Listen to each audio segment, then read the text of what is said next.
and we will be going live in 5, 4, 3, 2, 1. We're live. Good morning, Owasso. This is the Twins with Owasso Live, and this is the Morning Loop. It is currently 8 a.m. like normal. It is. Gosh, I forgot to have that pulled up again. I'm so excited about the news that it is 68 degrees outside, and we will have a high of, 78 today. Ugh. Yeah, Cooler than it was yesterday. that's what I have on my app as well. Okay. So 68 degrees out with a high 68. We have some rain in the forecasted today, so make sure you have some light jacket and with a hood or maybe a hoodie, something I don't know, something to keep yourself dry because rain is predicted in the forecast. It is humid outside too. It's humid, muggy, sticky out. So just be prepared for that kind of a day. I know a lot of ladies are going to have some hair issues today because of the way it's so humid and muggy out there. So be advised as to weather. We actually had some tornadoes and stuff touch down last night again as well in southern Oklahoma and I think up in Kansas as well as Texas. So we just can't seem to catch a break. At least southern Oklahoma can't. Not from this tornadic weather. But just be advised. Maybe there might be some possibility for tornadoes forming today as well. Tomorrow's looking like it might be a dry day, but then it looks like we got a 50% chance of storms this weekend. So be prepared for that. Traffic conditions going into Tulsa are pretty slow right now. It's pretty jammed up over there by the 76th Street on-ramp onto 169. So if you are concerned about your commute in Tulsa, you might try to reroute, go somewhere else. So Yep, hit 75 or hit the Mingo. Yep, might be your best bet at this point. But again, it's not too bad though. It's pretty decent. But just keep that in mind as you plan your route if you haven't left home yet. Now, with that being said, the upcoming events, I don't think a lot has changed on the calendar. What's going on, Chad? Well, you're right. Not a lot has changed, and this week is pretty much over with besides the Mayfest going on in the Redbud District. That's right. So I will pull up what is little that is left of the calendar. According to the chamber, there's nothing left on the chamber besides the Redbud Festival days, and that is going on today all the way through Saturday. And that's it for the Owasso Chamber of Commerce site. On Owassoisms, they have on Saturday the Wheels and Thrills Sensory Skate event, and that's it for this week. And then Owassoisms is pretty much wrapped up till later in May. If they add anything or make any updates, I'll update and advise as needed. Cool beans. But that's it, and our Thunder clinched again, and we're just still waiting to see who our next opponent is in the playoffs. So, all right, rock and roll, baby. And that's all I've got for local events. And local events here as well.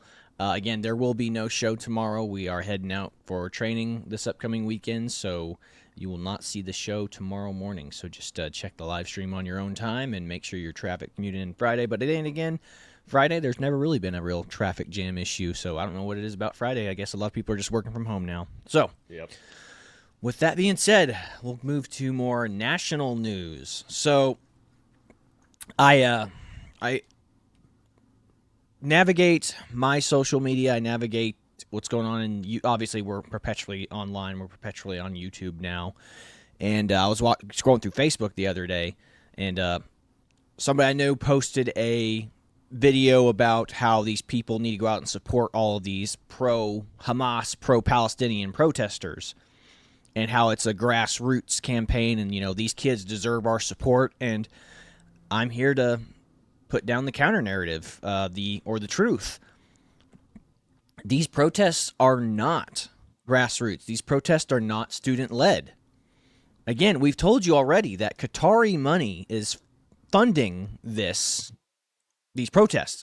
Like, if you've seen the pictures from the protest, if you can see the pictures of the tents and whatnot, Chad, if you can kind of scroll through there. I'll pull up something. Yeah, so a lot of these protests were set up, and they already had matching tents. They already had those giant canvas tents that you rent from, party companies set up and ready to go for these people. So clearly this is not grassroots. Somebody's funding this. And again, it's that Qatari money. So anybody that tells you this is grassroots is lying. Now, I will say this. There are useful idiots. There are always useful idiots.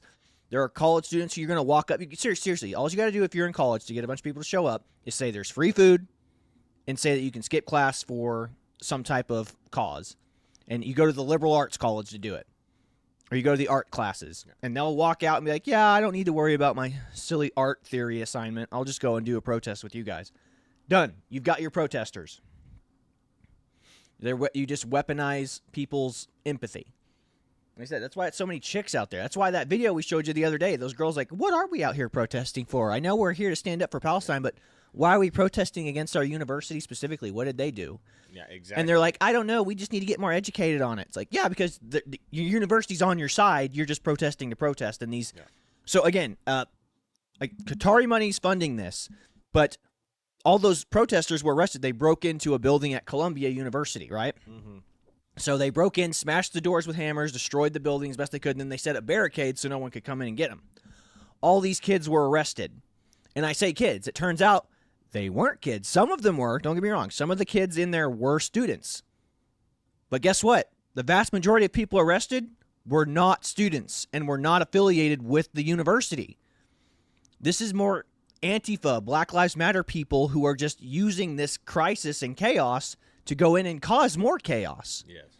They do not care. So we'll point out one of the big figures who was arrested. Her name is Lisa Vivian. I've got her. Let me pull up her images real quick. So she is a professional agitator. She's been doing this for years, probably since the 60s. I mean, she's old. She's an old lady. And she's there assisting these protesters. She's out there teaching them. So this woman gets paid $300 a day to teach people how to protest. Who's paying her? Again, this is that Qatari money we're talking about. This is that bad blood money coming in from the Middle East to pay these people to create chaos and disow trust in universities, to brainwash a generation of kids. And I say kids, students, adults. That's what she's here to do. This woman just got back from Turkey, who is teaching people how to protest for the Gaza in Turkey. Yeah. So this is what we call activist tourism. That's what this woman is. She just goes around living her life for herself, teaching people how to protest, making her living doing that. And again, people like George Soros, people like that are funding this woman's lifestyle. She's not rich by any stretch of the mind. She's written books about how to protest. I mean, there were kids at that UNC Chapel Hill who saw, let's see, I'm about to sneeze here in just a second, who saw these books. They were handing out complete handout books of how to protest and how to get away with basically doing violence without getting caught doing violence. They have handouts for these people, to the students. So this is well organized, well funded.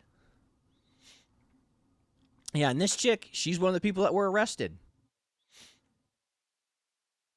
So yeah, this is not grassroots. This is not student led. They put the students out in front of the cameras. They go, that's why. And again, Tim Pool was talking about this earlier today. He was like, this is why their demands don't make sense. Like, they're like, we want food and we want water. Also, the university doesn't pay for strangers food and water. They pay for students food and water, but I said they don't even pay for student food. You pay for it. That's what your tuition fees go to, is your room and board and your food. Yeah, well, it's like, if you want food and water, go to the meal plan. Go get your food. Yeah.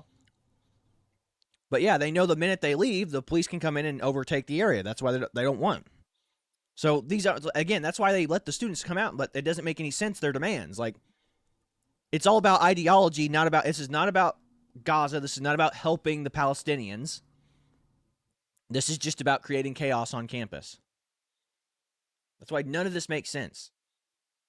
It's ridiculous. And again, women like this Lisa Vivian lady,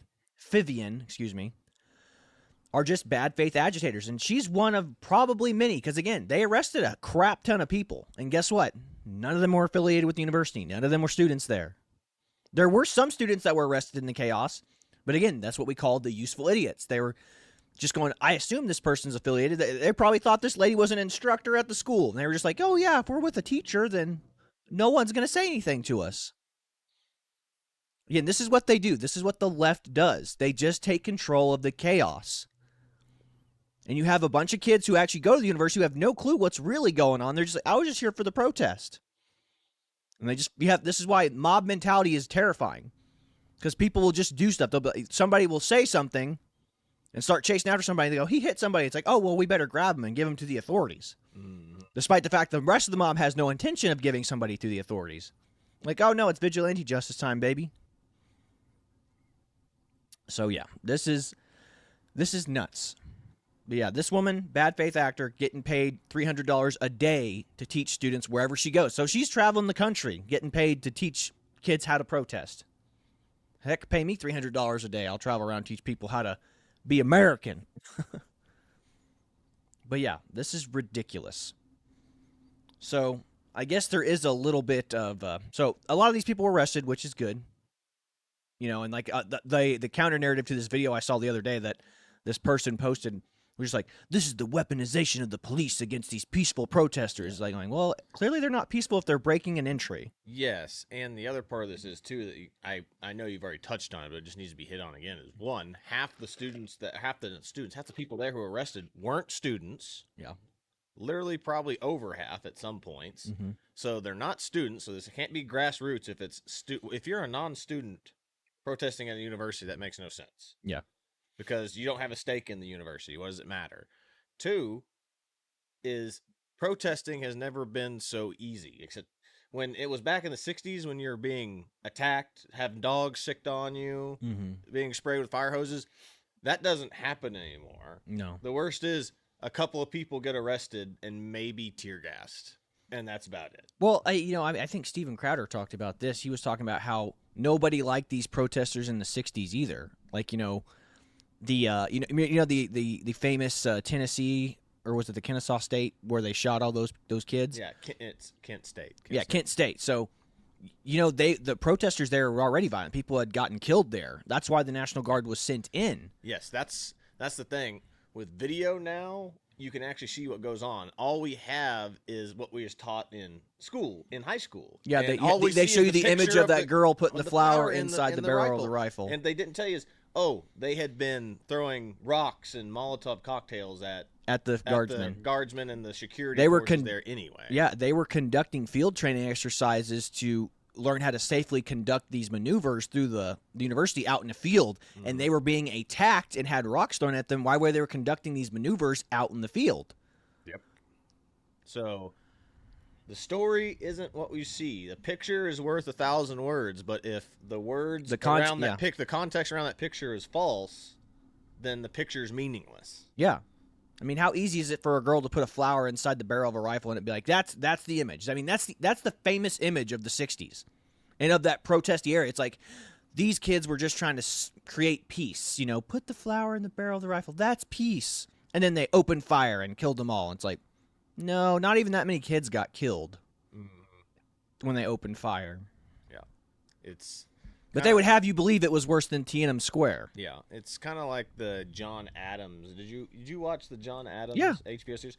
Yeah, what would happen with the protests that happened during the Redcoats? Whenever he first got there, he had to defend. That's right. He had to defend British soldiers that shot the people that were throwing rocks and stuff at them. Yeah, and he got them all acquitted because the court saw the protesters were the protesters started it, violent, and they started it. Yeah, somebody got a rock thrown at them and they opened fire because they were under attack.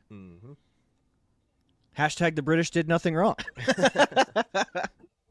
No, but that goes to show you there were even bad faith actors during the revolution. It's like, yes, tensions were high, people were getting taxed, but you have these poor soldiers who are just there enforcing it, but it's like, I'm just doing my job. And thank goodness people like John Adams, defended them in court. But these people are not the good faith actors that they would have you. This woman particularly is not. All these kids that are pro-Palestine, like I said, they don't even know what they're out there for. They don't know anything about Palestine. It's like the gays for Palestine. That doesn't make any sense. An oxymoron. Like, you cannot be gay in Palestine. Yeah. You will be killed.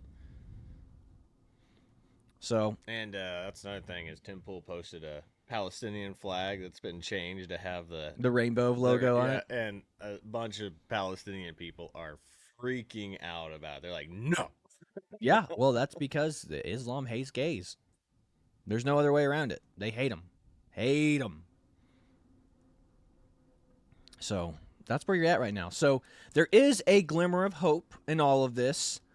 So at UNC or Chapel Hill, a group of fraternity boys, or frat boys as everyone likes to call them, these frat boys, and they were of the Phi Kappa Phi fraternity. There were some pro-Palestinian, pro-Hamas protesters out there trying to take down the American flag. And if you know anything about customs and courtesies when it comes to the American flag is never supposed to touch the ground. So these fraternity boys, these Phi Kappa Phi guys, run up there and grab the flag and don't let it touch the ground. They just holding it up. They're holding it up on the flagpole, not letting anybody take it down. And all these anti-American, pro-Palestinian protesters are just pelting them with, I imagine, beer cans, some type of fluid, water bottles, and rocks while they're holding this flag up, keeping it from touching the ground. I don't know, Chad, you have that video pulled up, right? I do have the video pulled up. I'm trying to get it situated correctly real quick. Good deal.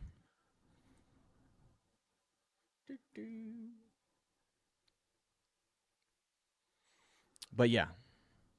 So these guys, these heroes, these legends go out there and they're holding up this flag in front of all these super aggressive pro-Palestinian protesters who are mad that these guys would even have the goal to defend America, or defend the flag, and defend our country. You know, regardless of whether or not you think this is just a silly thing. Like, I mean, I'm sure people on the left are going to, like, they're overplaying this. This is nonsense. But these guys took a stand, went into a very hostile crowd full of people who don't like them for who they are and what they represent. Because the left has always hated fraternities. They've always hated guys who are in fraternities because they represent the things that they hate. They represent these organizations. They hate these guys who are organizations. Like I said, fraternities are the equivalent of male chauvinism. It's an organization, only men, and it's them men trying to better themselves, and just have a good time. Exactly. So these guys are out there holding the line, holding up the American flag, and it represents everything that they hate out there in that protest. These guys, they view these guys as the privileged white males that they despise. But these guys are out there holding the line because they love this country. They're unironically pro-American, pro-military. I mean, one of the kids wrote an open letter about how his father served in the military and he couldn't stand seeing the flag go down. So that's why they went out there and did that. So we salute you guys. You did a good thing holding that flag up. And there's a GoFundMe or some type of like donation being put together to throw these guys like a massive party for holding the line. I think Tim Pool was like, I hope they throw them a party in Mar-a-Lago with Trump. I mean, that would be good because we need to show Americans that it's okay to do stuff like this, to do things like these fraternities guys did. Don't be afraid to stand up for yourself and for your country. Because that's all that these protests are. These are just anti-American protesters going out there saying, we hate America and we hate specifically these guys. We hate you. The question you have to always ask yourself is, do you think America has been a greater cause of good in the world or a greater cause of evil? And if you think America is a greater cause of evil, you should probably just leave the United States. Yes. Because if the United States is that bad to you, you need to leave. I ultimately think the United States has been a greater force for good on the world. And if someone's trying to take down our flag and post up another flag, that is invasion. Mm-hmm. That is evil. You don't put up a flag of. You don't put up. I mean, that's the reason why I don't like the LGBTQ flag being put up anywhere. Yeah. I mean, we talked about this earlier, but the German flag was a thing, and then the Nazis took over and replaced it with their own flag. The evil party puts up their flag. Mm-hmm. Yeah. It's so crazy. It's indicative of the fact that we don't want to be a part of you. You have to be a part of us. Mm-hmm. So it's like people will conform to to America's ideals, but no, they want to put up their flag, like you must conform to our ideals, and that's not okay. Not here. Not in America. We're the most tolerant country in the world. So it's just nuts. And again, as someone who is in a fraternity guys get a bad rap, man. Like, we do not get any love or any sympathy from anyone. We're looked at as these privileged white males who get to join these exclusive social clubs. And like I said, again, you vote on your members too. Like, you vote who you let in, you vote who you think if there's going to be a good fit for your fraternity. You know, long gone are the days of Animal House, where it's like fraternities are viewed as fun and cool things. Now they're viewed as these elite jerk institutions where the worst men in society go to discriminate against people indiscriminately. It's like, no, it's just a bunch of dudes who try to vote in guys who are like-minded, and they think that will be a good benefit for them socially and educationally, including and even economically as well. Like, you vote in members who will hopefully be good members who will donate to the alumni fund, will donate to rebuild the house. So that's what it is. It's just all good fun. And again, fraternities have been looked at as just like the date rape clubs. It's amazing to me that the worst of the worst are always indicative of the entire group. Yeah.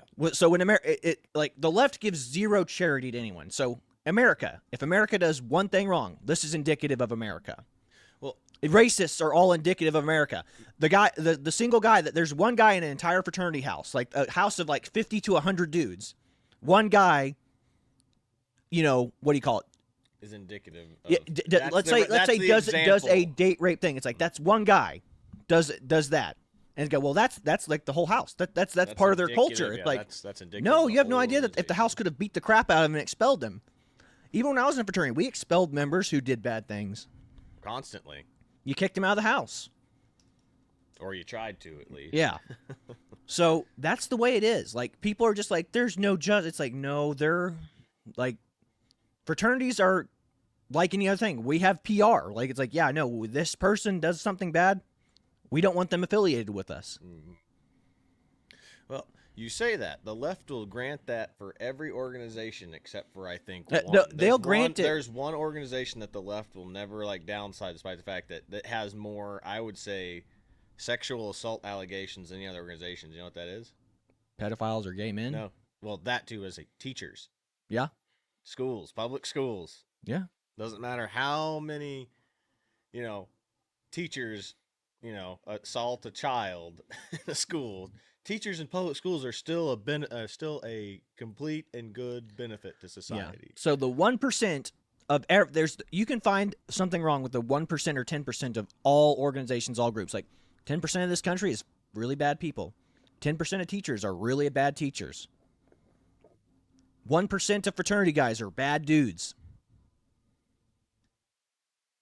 But yeah, again, there is no grace given to these guys, and the fact that I'm glad these guys did what they did. They went out there and held up that flag and take that beating. They're taking a beating and a pelting and a verbal harassment from all these people out there. Who, again, these fraternity guys are the embodiment, the representation of everything that people on the left despise. Pro-American, white males, proud of their country, proud of their family, proud of their heritage. But no, that's it. That's what these kids who are protesting there hate. And not all of them. Some of them are just useful idiots again. They're just out there like, oh, people are throwing stuff at them. What are they doing wrong? They're holding up the flag. Oh, they want to put up their flag. These are just the racist white guys that everybody's warned us about. That's what's going on there. So good on these guys. Guys, we salute you again. Like, that's awesome. Way to be. You're doing good work out there, fellas. And we appreciate it. I hope Donald Trump invites you all to Mar-a-Lago and you guys get to have a big party out there. That'd be sick. Keep that flag. Two. Put it in a keep it in your fraternity house from here on out as well. That is your guys' claim to fame right there. Mm-hmm. But yeah, that's awesome. It's like thank goodness fraternities are getting some positive some love in the media. Yeah. Not probably not left wing media, but these guys should be getting all the love, and they deserve every ounce of support that they get. That's awesome. So that's about all we've got for you today, guys. Wanted to end on that high note with frat boys. We're not all bad.